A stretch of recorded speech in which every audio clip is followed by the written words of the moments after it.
All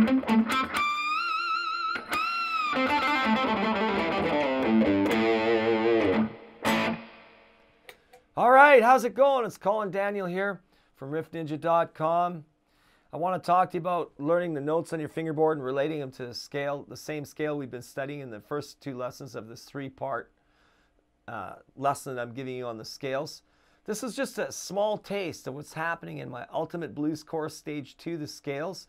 So if you really need to learn your scales, come and check it out at riffninja.com/scales.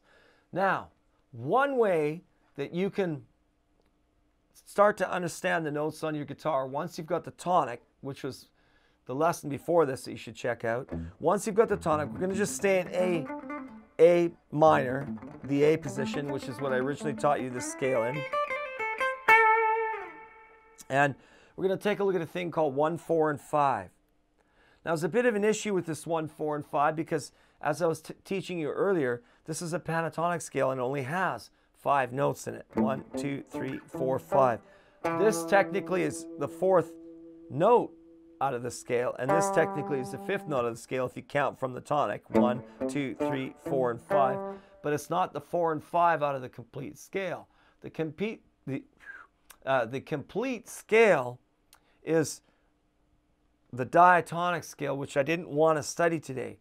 So we're taking the scale degrees out of the complete diatonic scale. You'll find the 1 here, the 4 here, the 5 here, and the octave here. It's always in between. Now, if you know the 1, 4, and 5 already, that'll help you immensely. If you don't, the 1st, 4th, and 5th note out of the scale, the easiest way to find it on the guitar is to just cross over, because the strings are tuned E, A, D, and G. The first, you know, the 6th, 5th, 4th, 6th, 5th, and 4th strings are all a distance of a perfect 4th, or 1 to 4. So if this is my A, automatically if I cross to the next string, directly across will be my 4, and 2 frets up will be my 5. Now from the 5, if I cross over, directly across from the 5 will be my octave. So I've got 1, 4, 5, and octave. That's the 4th letter name and the 5th letter name out of the scale. That'll be A, D, and E, and A. Now there's 1, 4, 5s all over the place on the guitar, even in the scale. Like, you know, if you start the scale on a G, you have a 1, 4, and 5 here.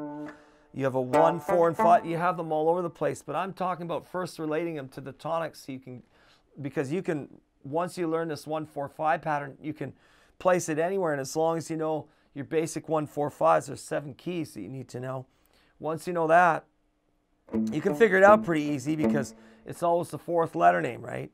You know, A, B, C, D. You got to watch your distances, though. It's got to line up with the scale. It always will line up with the scale. 1, 4, 5, and octave. That's what I call my perfect harmony box. That happens all over the place. 1, 4, 5, and octave. So, of course, once you figured out 1, 4, and 5, A, D, and E, there's your octave. Here's A, here's D, here's E. Now we've got a little issue here when we cross the B string. As I was saying before, the E to A is a 4th, the A to D is a 4th, the D to G is a 4th, but the G to the B is a major 3rd. That means it's 1 fret less. That's why when you tune your guitar by ear, you know, they tell you to tune at the 5th fret from the 6th string to the 5th, from the 5th to the 4th. But when you want to tune the 2nd string, you have to go to the 4th fret on the 3rd string. That means that the 2nd string in relation to the 6th, 5th, 4th, and 3rd string relation, musically distance-wise, is 1 fret less. So if we've got 1, 4, and 5 here in A, which is A, D, and E, and then our octave A here, and we start again here and go 1, 4, and 5, normally we would find the upper tonic right across from the 5. You know, if my A is here, right now I'm on the 4th string, 7th fret. If I cross over to the 3rd string, 7th fret, and I move up to the 9th fret, technically right across from it, so the 2nd string, 9th fret, should be my tonic. But as you can hear, it's not. It's 1 fret higher. So when you're crossing the B string, you have to make up for it by 1 fret, because it's out distance-wise by 1 fret compared to all the other strings.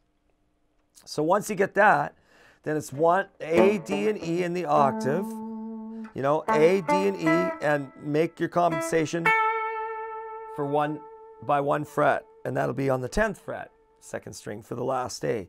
So you got A, D, and E, and A, D, and E, and A. It's that easy. And you can do that anywhere. It works the same. Like for example, here's my E climb. So if this is E, then my 4th is here. That happens to be an A. My 5th will be 2 frets up from the A, which is B. So that's E, A, and B. And right across from the B is going to be my E octave. So I got E, A, B, and octave. 1, 4, 5, and octave. Start it again. Here's my 1. Right across from it's my 4. Then my 5. And then my octave, which I have to make up for by raising it 1 fret instead of going directly across to the 16th fret. I have to actually go up 1 more fret to the 17th fret.